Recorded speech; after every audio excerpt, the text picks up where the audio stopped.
And Tanana, yeah, so great. Having Tananarive over there as a guest host is so great. So what I want to do is I'm going to unmute everybody if I possibly can, and I'm going to mute all, and then unmute all. Do I have an unmute everyone button? No, I'm going to unmute people just to have a chance to say hello. Boom, boom. Can you guys unmute yourselves? If you can't, Steve, everybody can unmute themselves. Okay, great. So unmute yourselves, everybody. Just kind of say hi to everybody. Hi. Get the Fantastic. show. That is wonderful. As long as we don't break into song, which will sound terrible. Speak for No, yourself. the I have a problem is voice. beautiful voices there. Not your voice. There's some wonderful Yeah, people, same great way. smiling faces, and look at people that I haven't seen for a while. Leo and Ross and Megan. Hi, Maggie. Love you, sweetheart. And Peter and Kurt and Jasmine and Michael and Sharon and Paula and Scott. Look at each other's faces, and as things go on, I want you to start networking with each other and talking with each other and maybe finding partnerships to reinforce your daily rituals, because what this is we're playing with what this is evolving into. And what I want to do is to take a look at that morning ritual thing and make sure that you understand that you can do the morning ritual without the Tai Chi. You can do it using some other movement of your choice, but you're going to be invited to do that. Okay, so you're invited to use Tai Chi, but you don't need it. So everything that I'm talking about, you can do just with what we're going to give you right here on this talk. And if you let me coach you with the other things, I can do some very specific things with you and for you. But this is your time. It's absolutely your time. So let's see. Tananari, keep your eyes on the people who are coming in, who need to be let in, so that I can focus here. And let's see.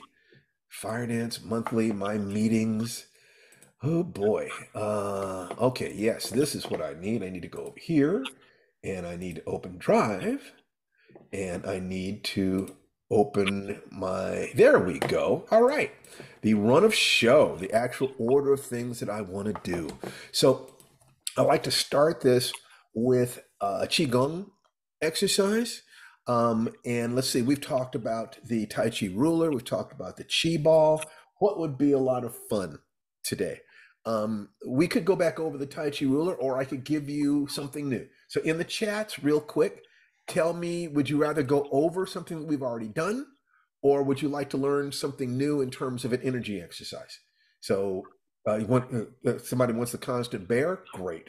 The bear is a great exercise, and I agree. I'm going to do bear. I'm going to do bear. Bear is good. Bear is more than good. Bear is important. I've been experimenting with it. Okay, more bear and then something new. I can do that too. Like I said, this is your time, and I will do my very best to respond to what it is that you need. Okay, so bear, then something new. All right, so the constant bear exercise. Okay, first of all Qigong exercises are ways to explore aspects of what's in the Tai Chi form or in countless other energy exercises. It works actually, you could turn anything into a profound exercise, a deep exercise, simply by applying the notion of I'm going to put my mind, my eyes, my breath, and my motion. I'm going to connect all of these things at a single moment of time. Mind, eyes, breath, and movement, all at the same time. Body, heart, mind, especially if you emotionalize. That you'll see Tai Chi people doing the movement with a slight smile on their face. So what they're specifically doing is they're spending this time to give themselves positive emotions. Okay, so tiny smile on your face while you're doing it, and then you're going to think about what you're doing. You're going to look at what you're doing. You're going to move smoothly with your breath synchronized to what you're doing. Okay, so mind, eyes, breath, movement. Mind, eyes, breath, movement. You can go over this again and again and again. Move into my beautiful office space, which was found for me and designed for me by my beautiful wife, Tananari. I am so happy in this office because I get to interact with you guys live. This is great. So the constant bear exercise, our feet are approximately shoulders distance apart. Now, it's always going to be weight is 51% on one side, 49% on the other. It's never exactly in the middle. The reason it's never exactly in the middle is combatively, if my weight was perfectly distributed, I would have to shift before I could move. But if my weight is weighted slightly more than one way or the other, I can move without shifting. So I'm faster. Okay. Also, it's that idea of a slinky, where you're going from one palm to the other palm with a slinky, and the middle point where it is at 51% is mostly theoretical. It's a moment in time. It doesn't exist quite. So always think about that. Now, what I'm doing here right now, a line between my heels, through my hips, and across my shoulders should be as parallel as possible. They should be as aligned as possible. Because what I want to do, if my weight is 51% over here on my right, actually let me take my sandals off, because this is best done barefoot, so you can really feel your feet against the ground, because the movement of Tai Chi, and really any movement, should come up from the ground. Your toes are gripping the ground, and it's not effort up here. You're actually gripping the ground and then turning yourself, starting with your feet. You feel your feet against the ground. So if I ask myself, how do I have to grip my feet against the ground in order to turn so that I face, my eyes here, so that I'm facing this way, I have to sink here. Okay, I have to sink with my left foot, and I have to push with my right just a little bit. I'm steering it. I'm steering it with my right. Okay, so if I start to push from the feet, it goes up through my calf, to my thigh, to my hip. Now I'm turning my hip. And I'm sinking all the way over here, but I'm not pushing here. I'm guiding here. I'm sinking on the left. So once again, I'm going to turn to the right, sink to the left. Turn to the left, sink to the right. Turn, you're pushing away. And right there, I made a mistake. I was actually turning from up here rather than thinking about the feet being grounded. So you constantly want to move between the different things that you have to do to make the movement right, which is why we do this slowly. So you have time to actually move between the different factors. So I'm gripping the ground with my toes. Remember in Die Hard, that our favorite Christmas movie, talking about making fists with your feet? That's what you're talking about. So I grip the ground, and then I turn this way. I turn to the right, sink to the left. I grip the ground with my toes. The rest of my body is relaxed, and I turn to the left, sink to the right. Turn to the right, sink to the left. Now you just want to think about what you're doing when you do that. And so before I move on and give you a new exercise, do you have any questions?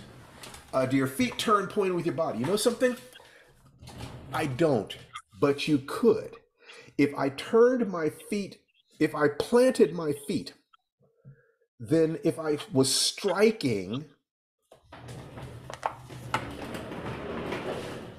and you think about this, even if you're just thinking about it in terms of health, it's a good idea to remember the intention of the movement.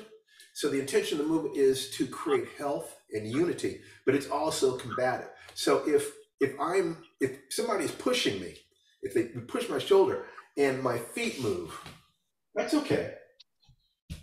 If my feet move like that, or like that, at the time that it's moving, I'm kind of floating. At the moment that it moves and I sink, I'm set. So if I was being pushed here, I have to maintain flexibility in my upper body at the same time that I have stability in my lower body. Because if this person pushes me Anytime that they are aggressive towards me, they're creating an opening. And this is true in an argument as well as a physical confrontation. In order for you to push me, you have to create an opening for me. So if somebody is pushing me right here and I deflect it here, at the moment I deflect, if my feet are solid, I can also strike. Now, if my feet are floating, then I can still strike. Let's say an eye strike, because it doesn't take as much force. But what you want is to experiment with that. The truth is that the movement back and forth is what you're looking for. Now, how does the breath sync with the movement? You're going to have to discover that for yourself. What I will say is that every exhalation is a contraction. Every inhalation is an expansion. So the body-mind dynamic is not so sensitive that it is not possible to look at a turn as being either a contraction or an expansion. It depends. So you can experiment. You can say, how does this feel if I am turning here and contracting? So I exhale. What happens if I am turning this way and I'm expanding for an inhale? There are different uses for these things, and it is only through experimenting that you'll find what feels the best. You know, I can tell you that if you're applying force to something, you want your body to contract in general, because you want your body to be a solid mass. If you're lifting something off the ground, you want to lift,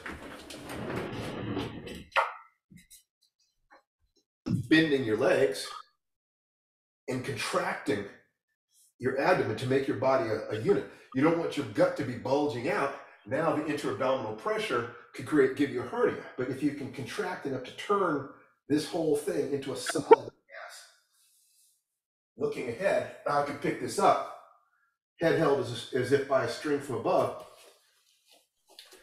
What you're looking for is ways that your intentional movement,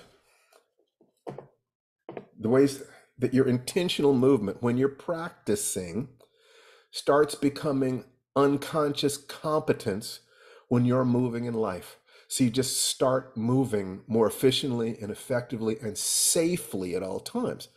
When you practice walking, in terms of putting one leg in front of the other, that means that between the constant bear and conscious walking, you can literally be working on your body-mind connection at all times.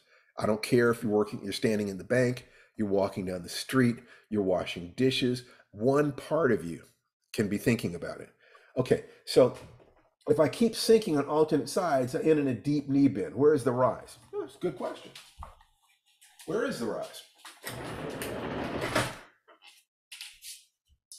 Okay, so I sink here, I turn here.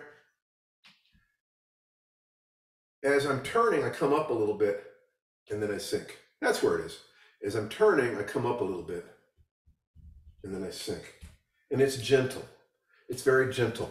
And the idea is that the Tai Chi form, the entire form, takes 10 to 20 minutes to do on average. The longer, the slower you do it. In some ways, the more powerful the effects.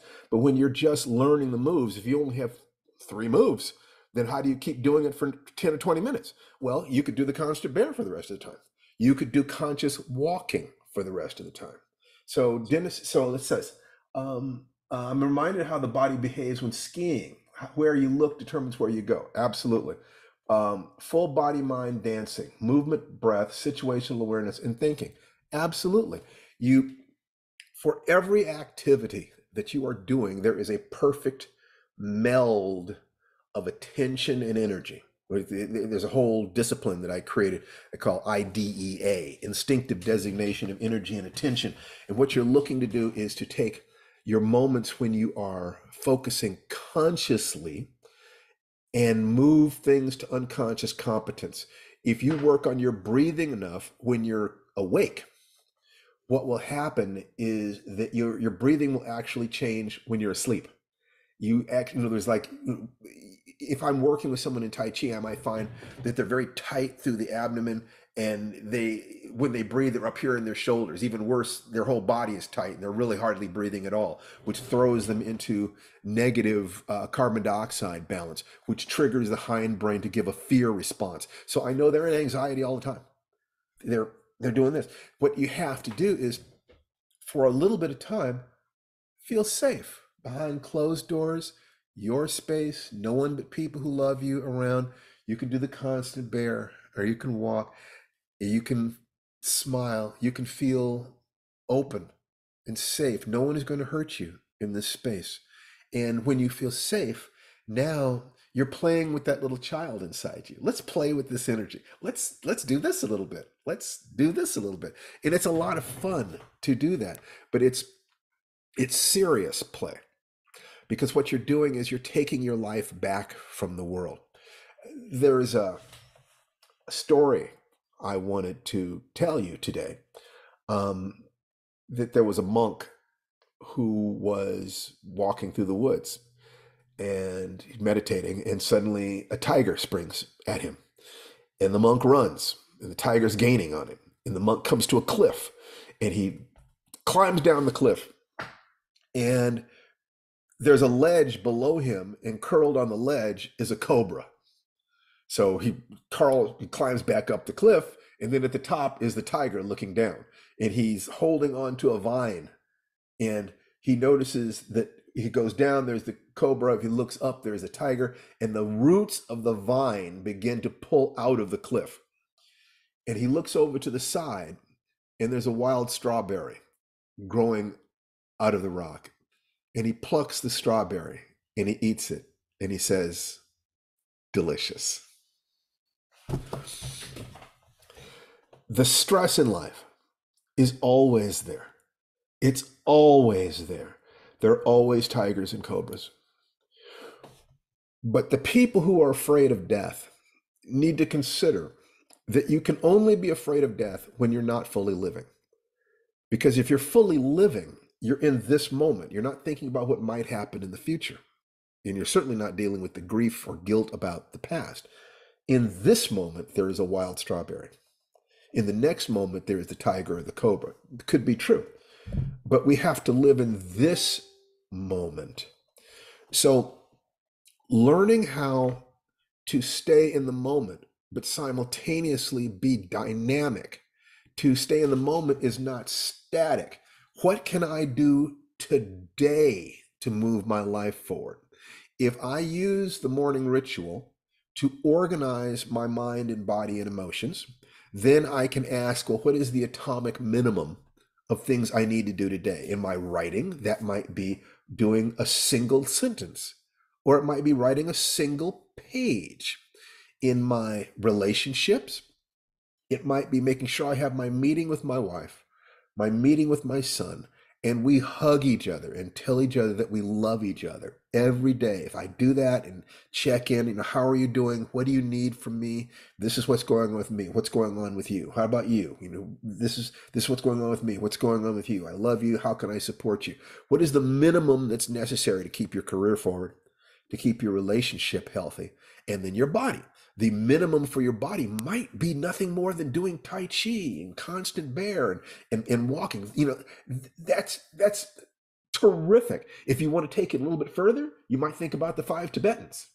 I'll write the 5 Tibetans in chat here, but I'll tell you something. If you will go to YouTube and look up the 5 Tibetans, you will find a very simple exercise that takes no more than about 10 to 15 minutes a day, that you start by doing no more than 3 repetitions of each of 5 exercises, and you add 1 or 2 repetitions per week until you get up 21 repetitions, and you stop there. If you can do 21 repetitions of each of these 5 movements, which, like I said, you start with just doing 1 repetition and then you scale upwards carefully.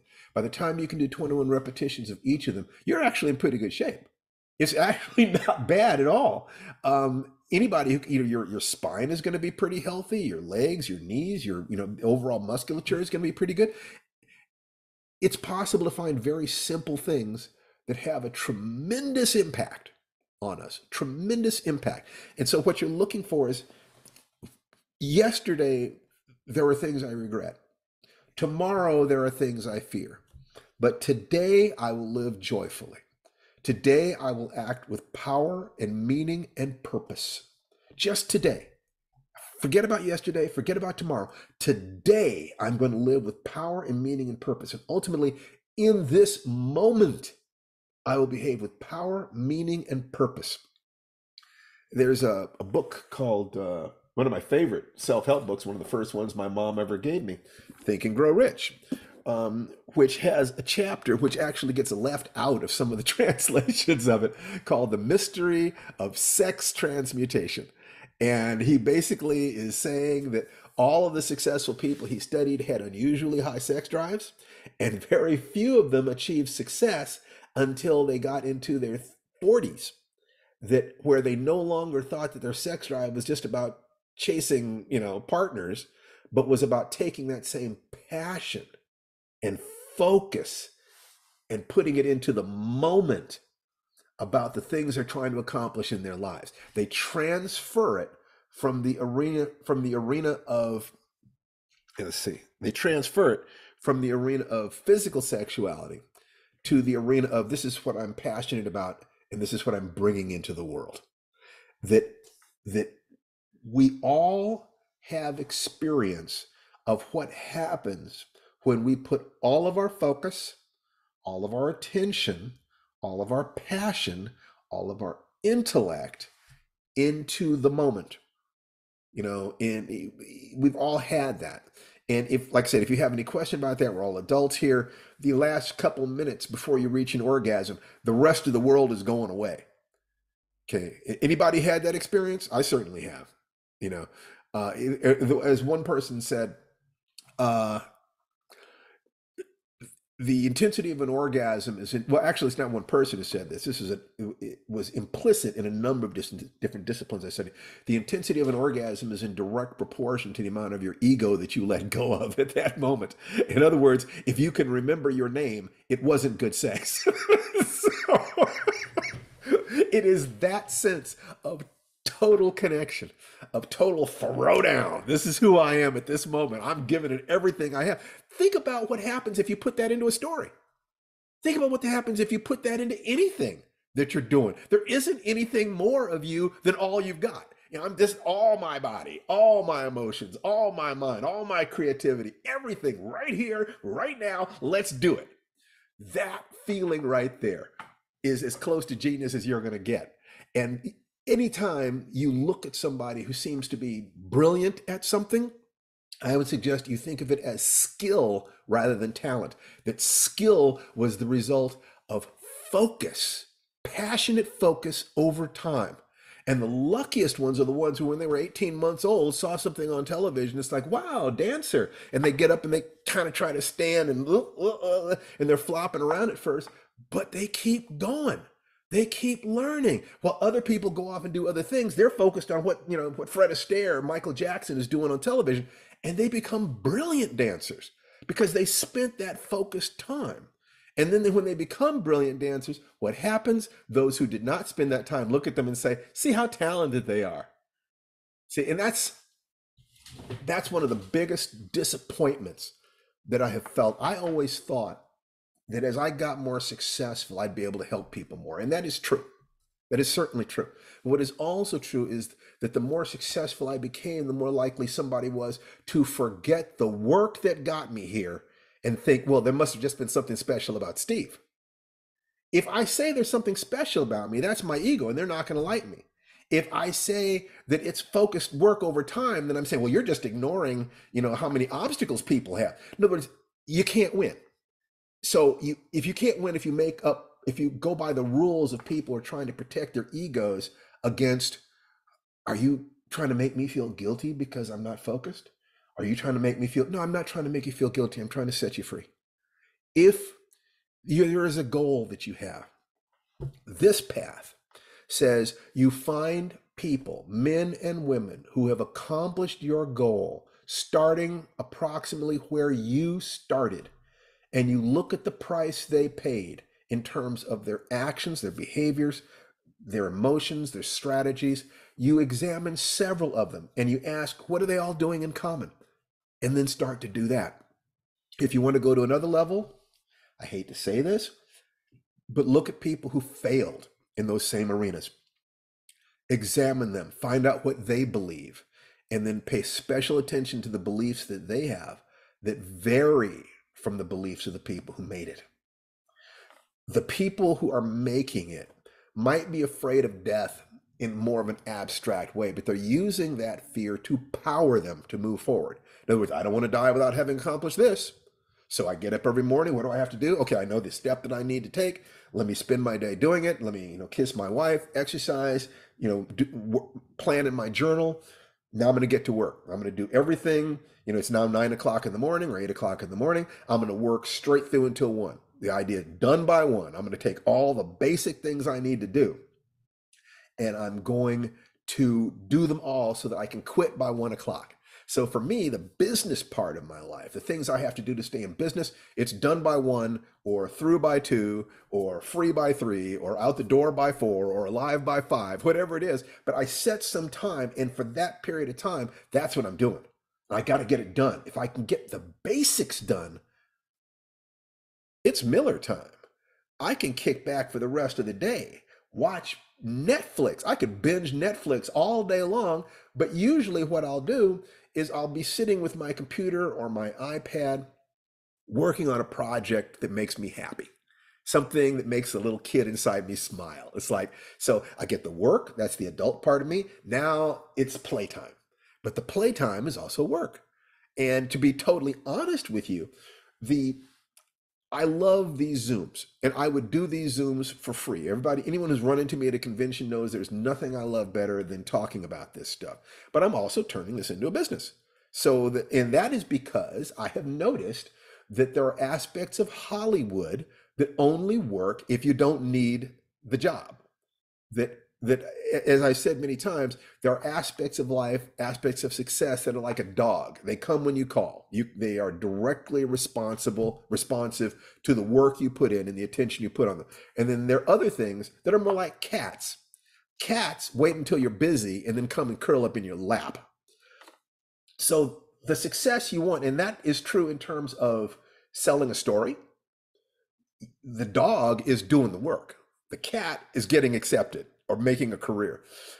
In terms of love, the dog part of it is being honest about what it is that you desire and making sure that you are the equal of what you desire. You can do that work. You can't predict when the right person is going to come along and notice you. That you cannot predict. That's a cat. The dog is the work that you do every day.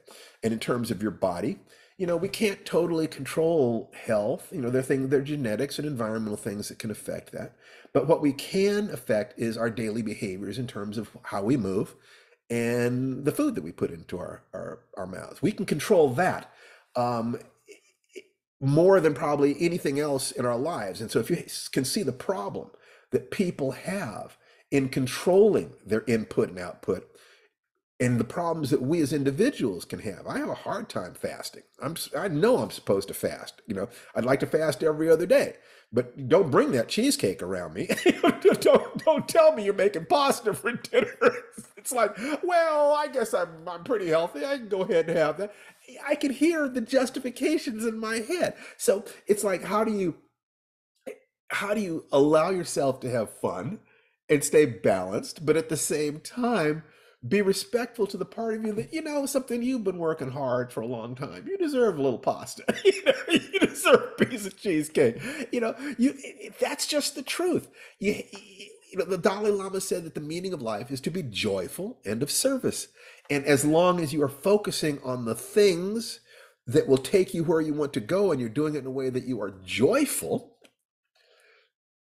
then this day, regardless of how it fits into some larger long-term overall plan, this day is successful. I mean, you get that? That it's not let me get the things and then I'll be happy. No, it's be happy. Find a way to be happy first. Because otherwise you could be like somebody who puts all their money into lottery tickets, and then finally you get the payoff and you get hit by a car on the way to cash it in. I mean, nobody guarantees you tomorrow. You have to find ways to be happy today. And luckily, that magic formula, map or model, M, times daily consistent action, A, times gratitude, positive emotions, G, times clear intention, I, times conviction or courage. You have to believe that what you're doing will give you more pleasure than pain. If you believe that an action will give you more pain and pleasure, you cannot do it. And you certainly cannot sustain doing it. You have to find a way that doing this thing you can see and believe and touch and taste. If I exert this discipline, this little bit of irritation every day, I'm going to be happier at the end of this. If I move through my fear to write, if I move through my fear to trust myself enough to be able to read people's intentions, to know who a good partner might be. If I exert the discipline necessary to control the diet, the calories coming in, and the exercise that relates to calories going out, if I can control those things, I will be happier, I will be healthier, I will be able to contribute more. And being happy as an individual relates to wanting to contribute, because as soon as you feel safe and happy, you automatically begin to expand to wanting a partner, wanting to be a benefit to your community, wanting to connect to the world. So they're all this stuff is connected. Now, let's see more questions here. I really, really like that. If nothing else, repetition teaches you muscle memory. Absolutely. It was useful to practice the new week 10 Tai Chi moves just from the move before, but once the sequence was solid, it was important to start at movement 1 all the way through the sequence so far. Why? That is exactly what you need to do to learn the form. But remember that the form is not Tai Chi any more than this blender is the slushy inside it. The vitamin slushy is what I want. The blender bottle blends the ingredients, crushes the ice, makes the slushy. So the form of Tai Chi is a series of power positions, a series of challenges. Can you maintain the relaxed focus of the constant bear?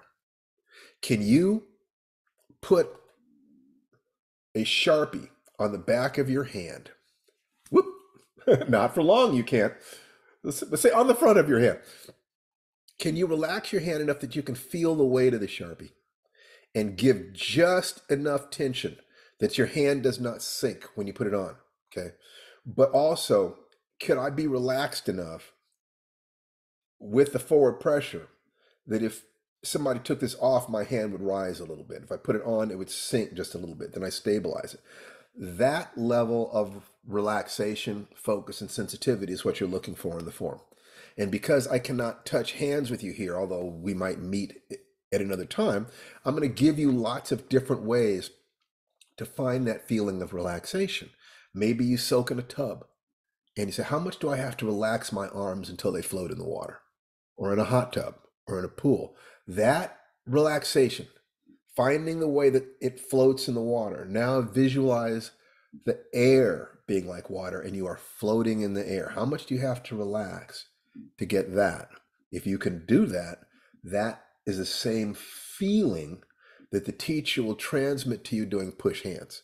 We're trying to be sensitive, relaxed, but responsive. What do you feel here? What do you feel here? It's all about the feeling. That feeling that you get just before you fall asleep when you go into the hypnagogic zone. It's that feeling physiologically. Let's take a look at more questions over here. Mind muscle memory, exactly. Okay, so let me go to one comment that came from a student. I love it. I love it when you guys leave comments on Facebook, when you send them here, when you email me. I would vastly rather answer your questions than simply lecture you. This is best as a conversation. Okay, so, oh gosh, Tara Pearson left a comment on Tai Chi, said, great lesson.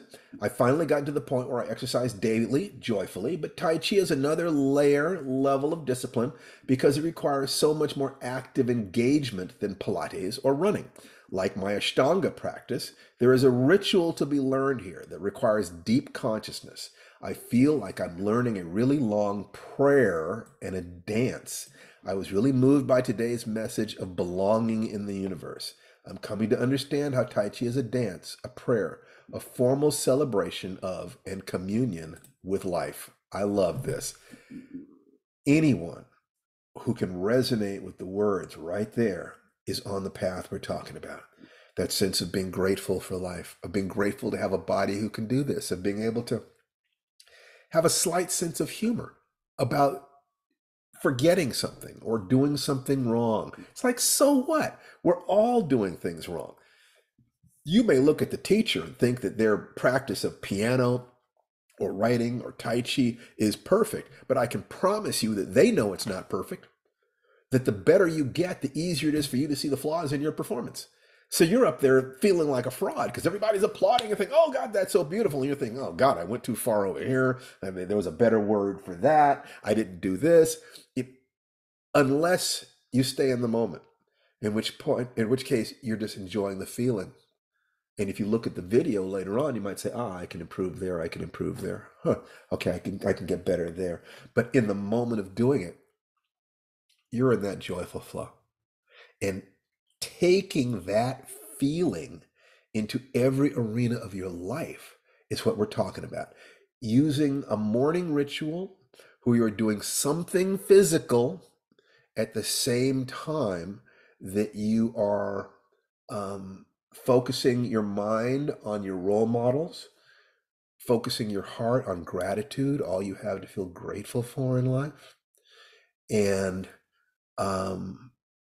thinking about what it is you want to encounter, feeling grateful for where you are, the people in your life or in your imagination who could easily deal with these challenges, the belief that you have everything it takes to do it.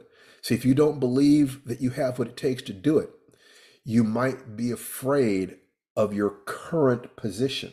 See, what you want is the honesty of saying, I'm not good enough, and the confidence of saying, but I will be. I can learn this. I can learn this shit. There is nothing out there that's beyond me. I can find this. I can learn it. If I can break it down, I can learn it. I break it down to small enough pieces that I can eat one piece every day. If it feels like I'm choking on it, then I need to break it down further. And I need to keep track so that I know I'm taking steps. I forget who it was, Earl Nightingale, one of the first commenters on the Think and Grow Rich and things like this, said that success is the progressive realization of a worthy goal. The progressive realization of a worthy goal. That means as long as you can feel yourself taking just one step every day, you're going to feel like a success and you get to feel happy. So if I define success in my writing as, did I write one sentence? Yeah, I did. Okay, I'm a success. Now, from that position, the pretender voice in my head that tries to tell me that I'm no good or I'm losing this, that, and the other really doesn't have anything to say because I'm doing it. And the voices, the negative voices in your head that are saying, if you're saying, so let's say this is we talked about the walking exercise. So let's do that just a little bit more while I'm saying affirmations aloud. So if I'm walking, what I'm doing is I'm paying attention. I'm gonna put my hands in my pockets deliberately so if that doesn't distract.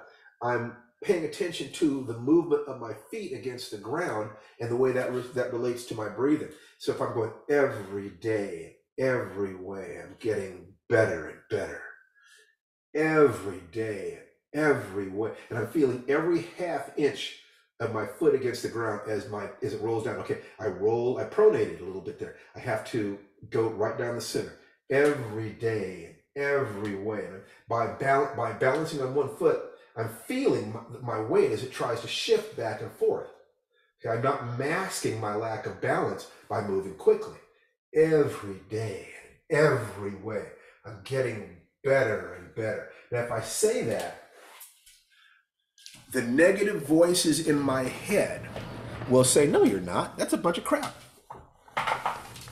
Who knows that voice, by the way? Who knows that negative voice in your head? So here's the whole thing. If you can learn, if you can improve by 1% per day, just 1% per day, you're going to end up increasing by about 300% per year. I forget what the exact numbers are. If you can increase by 1% per week, you're still going to double. You're going to, every 2 years, you'll almost triple yourself. All you have to do is say, I'm going to learn how to be conscious, how to keep my mind, how to keep my eyes, my breathing, and my movement all in the same place at the same time. I'm going to learn one thing this week. If you're really ambitious like me, you'd you'd look for 1% per day. You'd be looking at just 1% improvement per day, just one tiny thing. Learn one tiny thing.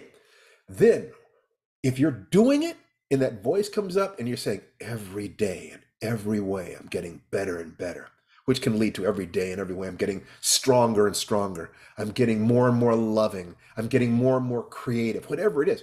While you're moving, the voice says, no, you're not. This is crap. You can observe. It's interesting that that voice would say that, because I'm actually getting better. I'm actually doing the thing. How can you tell me that I'm not doing it when I'm doing it? And you will begin to notice that you are not the voices in your head. It is critical for you to notice that, because what your demons want, your ego identity, which mistakes itself for you and does not want to die and will actually kill your body to protect itself, does not want you to change. But you must change. The fortress that you built to protect yourself against your fear and your doubt becomes a prison once you get large enough that, once you have expanded, you no longer fit there. And that protective shell must be destroyed, just like a baby bird has to peck their way out of that shell, or it will die. If you stay in the shell, at one point it's armor, at another point it's your prison, and you're going to have to figure it out. And if you are consciously every day disassembling that cocoon, if you're consciously every day asking yourself, who am I? What is true? Who am I? What is true? Then what ends up happening is you are slowly disassembling it and awakening, which is all that enlightenment means, to be awake in a particular arena, at a particular time. That process is not as destructive. If it is destructive, it's people who are in ego denial until some emergency in life hits them and smashes them flat. And then it's like, oh God. And I remember being curled on the floor, crying my eyes out. This was just 10 years ago. Crying my eyes out because the map of my life that I had created in childhood, that I had followed my entire life, was destroyed. I protected my family. There was a family emergency that was a righteous emergency. It was absolutely appropriate. My wife was doing exactly what she was supposed to do, to honor her mother who was dying of cancer. And I was not a strong enough man to be able to step up and support her and do it without feeling put upon. That was me. It wasn't her. She was being the warrior woman that I married. I mean, I'd marry her again 10 times in a minute. Life showed me where I had made mistakes. I had lived in my ego rather than living in my excellence, rather than my commitment. The only thing that saved me was that my commitment to my family was larger than my commitment to my ego. So I could do the right thing, but God, it hurt so much, and I could not see my way out of it. All I could see was, let me love my family every day. Let me do the work that is, here, be with my son every morning, tell my wife that I love her every day, do all I can to support her while I work through this crap myself. And I remember the moment that I made a choice about, who am I going to be? And what's true is that the instructions on how to get out of a box are written on the outside of the box. It is a strange and cruel trick. So what I did was, luckily, one of the people in the world who I trust more than anyone else, was Steve Muhammad, my beloved karate instructor.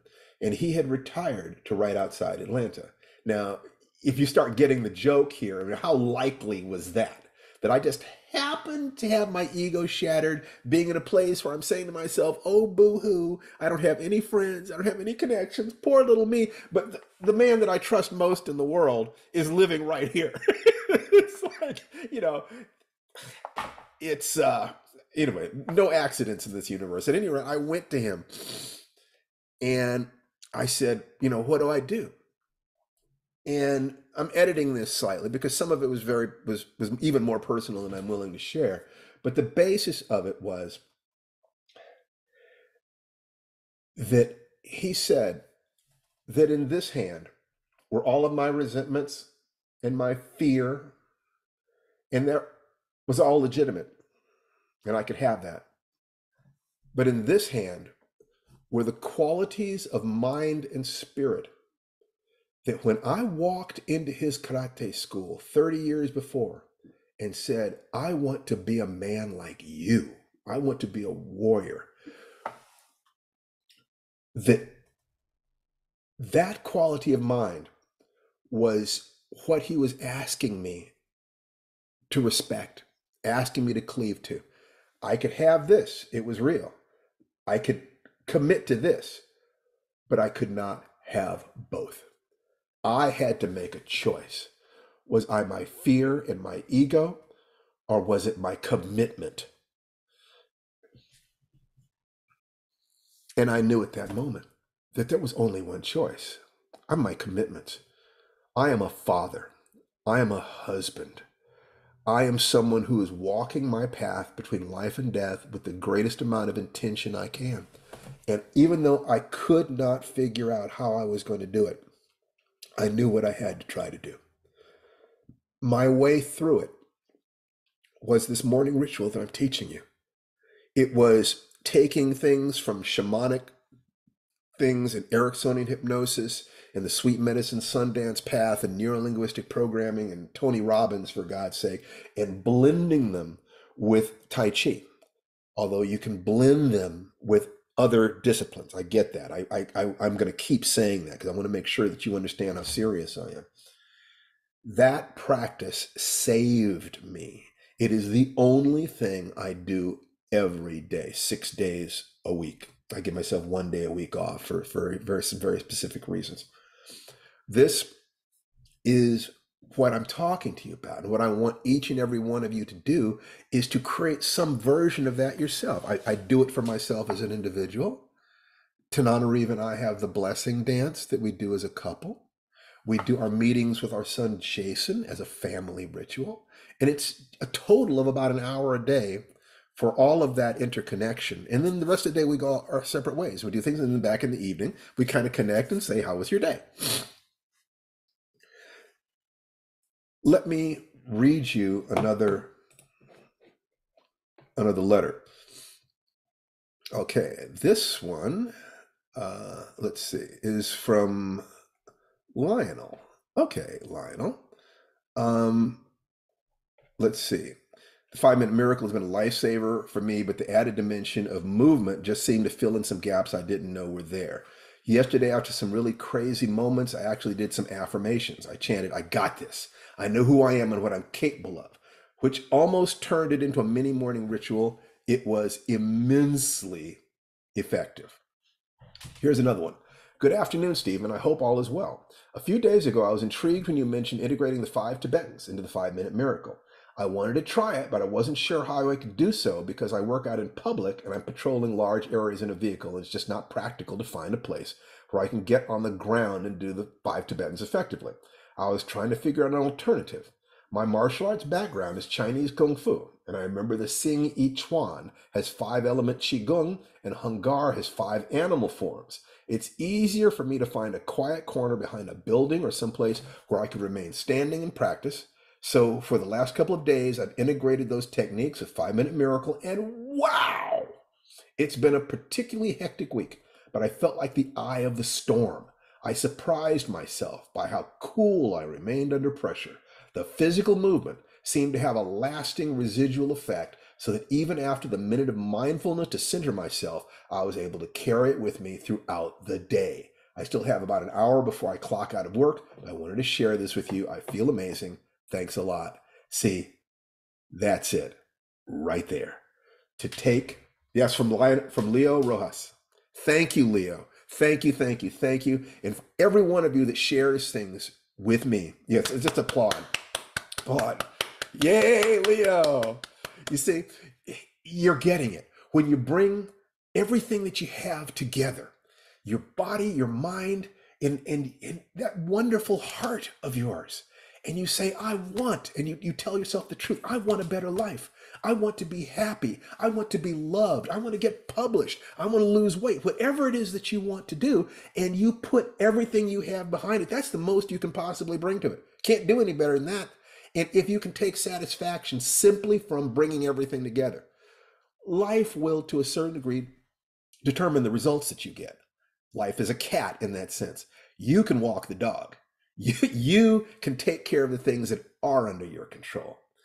And then the rest of it, and if you set it up so that I am happy being who it is that I am, then you're way ahead of the game. If you would like to join us on this journey until midnight tonight, I'm going to offer you a 20% discount on the Firedance course if you use the following password. Boom, boom, boom, boom. The following, the secret word is, so you would go to www.firedancetaichi.com, enter the code Friday, and get 20% discount. So somebody else put the URL in there. Tonanari, would you put the URL in there? And now I would love it if you guys would ask me questions. So this is your time. It can deal with career or writing or relationships or physical integration. So push me. I want to know what I can do to help you, because I want so much to build this community. I'm going to keep doing this every week. I'm going to answer every question that people ask me. And what I'm suggesting is let's grow together. I'm looking for brothers and sisters who are beside me on the path, who when I fall down can remind me, Steve, you forget, you better do this. Steve, have you been doing this? Steve, have you considered this? That's how we grow together. I teach you what I know. Oh, it says couponers are 17%. I put in, what did Michael say? I fixed the offer to Tai Chi. Michael, if you have a 20, I tried to put in 20%. If you've got a better coupon code, as long as it's designed to go off at midnight tonight, put that in the chat right here so people can get it. I tried. I'm still figuring the technology out. That's why I'm keeping an eye on things. Okay, good. I will get that fixed while you finish up this. Okay, so hand raises, and then let me talk to you directly. Okay, so Jasmine, unmute yourself. And hello, Jasmine. Look at that pretty smile. I know I'm at a school, but there's no kids around me. I'm a high school librarian. My question is, do people or have people revise their morning ritual? Because I've been learning various energy work like Reiki, sound healing. I do guided meditation. And so I add all of those. I practice all of those things as part of my morning routine. But before I answer that question, what movement are you using? So usually I just do whatever. I'm in the Tai Chi class as well, but it's challenging for me. Yes. Because in the morning, I'm kind of on automatic still. So I like to do my Tai Chi practice in the afternoon. That's fine. So I like to get up and dance. Okay, I get up and dance. Perfect. I love it. I love it. A spontaneous, joyful expression of life. Love it. You rock.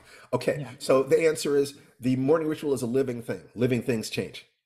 So absolutely. You not only can change it, you should. As you evolve, as you move down the path, you're going to see new things. You will also begin to associate with a different kind of person who resonates with you. And those people sometimes have been further down the path, and they can, they can offer you their perspectives, and you will say, oh, well, this that Steve gave is interesting, but this is a little bit more in my heart. As long as you're engaging with your role models, and they could be energetic or personal, make sure you're on the path to your goal, and make sure that you are just filling yourself with gratitude for this beautiful life. You realize how critical, how important, how precious it is that I can just turn on Zoom in my office and talk to you guys. The miracle that we can do this from all over the country, around the world. We live in a time of miracles if we're just willing to grab them. There's so much to be happy for. And if you can just believe that life has been wonderful to you, then it's easier to believe that life might get better tomorrow. If you don't see the blessings you already have, why should you believe anything's going to get better? So you have to associate with the blessings you already have, however you phrase it. I tend to phrase things having grown up in the Episcopal Church. But you could be a Buddhist, you could be an atheist. I don't care. What matters is that you engage with the wonder of life on whatever basis you can. And if you're doing Reiki, if you're doing energy work, you are touching the ineffable. You are having an experience of the unity of the universe, and I would want you to bring those feelings and concepts into your practice. Your practice is your practice. It is your practice. I tell people who are studying yoga, I don't care what the teacher says to you. You never violate the thread of your breath to get deeper into a pose. If you do that, you will injure yourself. I don't care what some 17-year-old cheerleader, sitting in front of you is turning her body into a pretzel. She's thinking about her boyfriend while she's putting her leg behind her head. That 90-year-old woman who's bending forward just 6 inches with total focus, that woman is doing yoga. The cheerleader is just doing gymnastics. I'm totally unimpressed. All I want from you guys is to do the best you can do. If you will do the best you can do with joy, then you will automatically begin to expand and be wanting to serve those children who you teach or who you support, the people who support them. That's just the truth. And Jasmine, wonderful question. I love questions like that. Who's next? Oh, first of all, let's give Jasmine a hand. Yay, Jasmine! Yay! Being the best is not the same as being the best you can. Yes, until you change your definition of being the best to I am absolutely the best Steve I can be at this moment, which means you have to forgive yourself for not being perfect, or you have to change the word perfect from an adjective to a verb, from perfect to perfect, from perfection as a position to perfection as a process. I am engaged in perfectioning, in the perfection of my spirit. I am a high-level expert in a couple of different disciplines, so I look at where those disciplines overlap, and where they overlap, that's the secret of simply excelling, the secret of simply being more of yourself, being more appropriate. I'm very interested in how can we perfect ourselves. I'd love to hear how fasting works. Is there a pattern to follow? There are many different patterns that you can follow. What I like when I'm doing it properly is literally just taking every other day. That's the simplest thing. I can drink water, I can drink tea, but it's literally just fasting every other day. Your body does not go into I forget what you call it, when catabolic state. Your body doesn't go into a catabolic state for about 40 hours.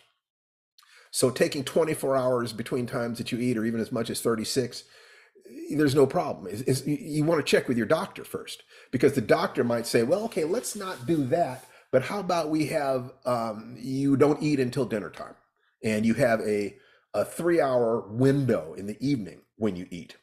Or there are many different things you can do, but what matters is that you keep your system empty long enough for your body to begin the repair process, to stay, you release growth hormones, you do all sorts of fascinating things. But if you research intermittent fasting, which is deliberately taking long periods where you're not eating during the day or during the week, you will see that there are several different patterns. They all work. You could simply eat one meal a day in the evening. You could eat every other day. You could eat during a particular window. You could change the kinds of food that you allow yourself to have. There are many, many different ways. Check with your doctor and go for it, because that discipline, the voice in your head that says you're going to starve if you don't eat, is lying to you, usually. Once again, this is why I keep saying over and over again, you need to have a wellness circle of people who will support you and advise you. You need to have that. But in general, a healthy person should be able to go, 36 hours without eating. If we're certainly descended from hunters and gatherers who, if they died after 8 hours of not eating, none of us would be alive, because the food supplies was just not consistent up until you get not pastoralists, but literally agriculture. You need the birth of agriculture, where you can predict how much food you're going to have in the harvest, and through winter, so forth, and storing grains. That's relatively recent in human history. It's what, 12,000 years or something. It's not very long at all. So we can do it, but if you set a period of time that is broad enough that you're dealing with hunger, you can actually feel hunger beginning to nibble at you. It's like you are touching the source code. You're touching the machine language, the bare wiring of what you are as an animal. So one of the problems we have in society is that life is so comfortable to us that we mistake what used to be Kurt Steinler is going, take care, Kurt, see you later. That you mistake momentary inconveniences for core problems. That, when people talk about, that's a first world problem. My internet isn't working, damn it. It's a first world problem. You know what I'm talking about? I have to pay taxes. That meant you made money. You have to, in order to get in touch with your motivation, you need, one way to get in touch with your motivation. There are other ways. Focusing on what you're committed to in terms of helping other people is a way to boost your motivation too. But one part of it is simply get in touch with the animal part of you. And you can do that by slowing your breathing down until your carbon dioxide level raises to the point that your brain is going ding, ding, ding, ding, ding. Or you can do it by denying yourself food even when you're hungry. Within a very specific window that is consciously planned and worked out with your doctor. He keeps saying over and over again, you start noticing that your mind will tell you to do things and will lie to you. You're going to starve if you don't eat. No, you won't. You're not getting any better. Yes, I am. Which leads you to asking the question, well, whose voice is that anyway? It doesn't pass the three gates, which are, is it true? Is it kind? Is it useful?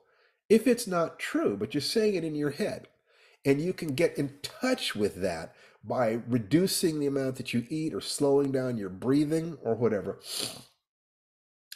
you get to be aware in ways that most people are not, that the voices in your head lie to you, which will lead you to the conclusion, if you think about it, that the voices in your head are not you. You are the one listening to the voices. You're not the voices. You're the one listening to the voices. And I ask you to consider the implications of that. That is a fairly high-level statement that is given to meditators. So that when they're meditating and they hear the voices and they have the feelings and stuff like that, they're flying by and they ask themselves, who is observing? And then they ask themselves, who asked that question? And then they ask themselves, who asked that question? And you keep following that and you start seeing consciousness as a process, ego as a process. If you look at the times in your life when you have been the smartest, the deepest, the wisest, the most loving and giving, the I part of you was not there. It's what Stephen King refers to as the boys in the basement. It's not your conscious mind. It's not the I part of you. In which, when you ask the question, who said that? And you notice that you're asking that question, the instant that you notice where you are, in between the time that you asked it and the time that you ask yourself, what part of me asked that question, there was a moment when the undefined lurking reality of who you are was present. It's a little bit like when you're in total flow, you don't notice it. There's just something happening. And then you notice to yourself, I was in flow. And as soon as the I comes back, you pop out a little bit. That's okay. Noticing that you're there allows you to say, well, what helped me get there? What did I do? How did I set it up? Let me go back there. It's the part of you that wants to be enlightened can't get there, but enlightenment is possible. The part of you that wants to create great art cannot do it, but great art is created. Finding out how to resolve those conundrums is the path. Megan, you have your hand up, sweetheart. I know I do. Hi. I don't have a question. I might, but I don't. Right now, I just want to say something in response to your discussion here of fasting. I would say to anyone, yes, of course, you should go to your doctor and talk to them first. And then if you find that after 6 months or so of working hard on alternate day fasting, your partner comes to you and says, you have to stop. Your anger and your mood is bad all the time. You need to do something about that. I would say so too. Yeah. So like it happened without my realizing it was happening. And I had to have someone come to me who loved me and was getting difficult living with me to say, this isn't working for you. Well, or it's not working for him. Well, it might have been working. I know what I like. Okay. I know that it is not working for me if my reaction to it is to take out my low blood sugar on him on a regular basis. So there are a couple of different things you can do. First of all, you can simply modify it to a different pattern or try something else altogether. Legitimate answers. Another is to realize that the physiological positive effects of intermittent fasting seem to be constant, even if you take in as many as 500 or 600 calories that day. That it doesn't really change things that much, which means that if you choose the right kind of, let's say, high protein to take in, you might be able to balance your blood sugar while maintaining the positive effects of the fasting. But once again, you should absolutely negotiate this with your partner and absolutely negotiate this with your doctor. So thank you very much, Maggie. Any more comments, questions, or requests? Okay. So let's see, maybe it's the last question. Sometime I think at least one of those voices was put there long ago by my father. He's been gone a long time now, and that part of me is still concerned about what he would say.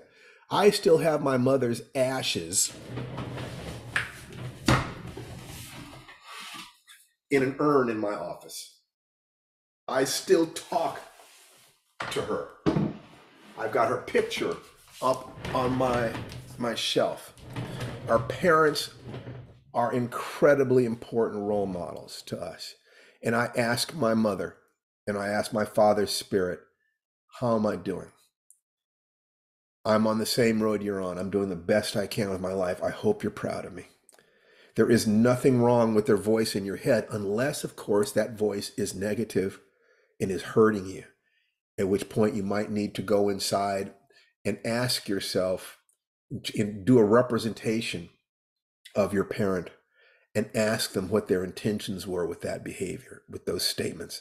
It's possible to find peace with them. It's possible to understand that they were doing the best they could with the resources that they had, just as you have done the best you could with your resources, and that their intention was to help you even if they blew it completely. They wanted to have a loving relationship with you, and if they could not figure out how to do that, that's because they were so damaged, probably carrying it from their mother or father, who was carrying it from theirs, who was carrying it from theirs, which gives you the chance to end that chain of pain in your generation. so that you do not pass that along to the people around you. Let's see, was there one more? Definitely a high note day. Looking for the replay. Sounds great. True, he took years to bury the guilt his mother gave him. Listen, everybody, I want to remind you, if Michael has not put in the new code, then use Friday. Use Friday to get that discount.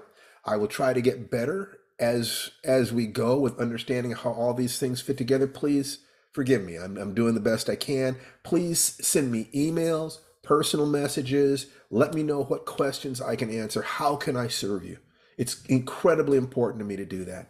So we're going to end this today. So let everybody unmute themselves and say goodbye. Bye. Yes. Bye. Bye. Yes. Bye, Karen. Bye. Love you. Namaste.